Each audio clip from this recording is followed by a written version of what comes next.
Nung araw kasing yon, sasalubungin nila ang pag-uwi ng batang atleta na itinuturing nila ngayong bayani ng kanilang probinsya.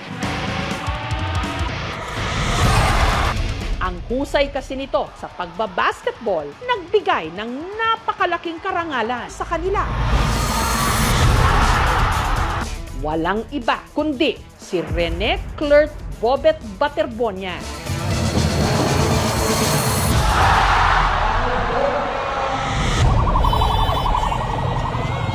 Pero hindi hiyawan ang sumalubong kay Rene sa kanyang Hero's Welcome. Sa halip pagdadalamhati, ang sinalubong kasi nila mga labi niya.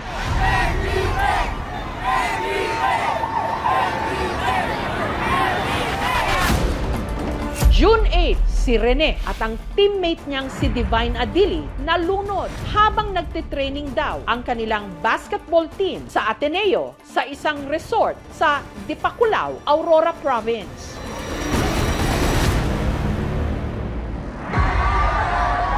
Ang mga estudyanteng ito sa Davao de Oro nagsitakbuhan pa makalapit lang sa kanyang funeral convoy.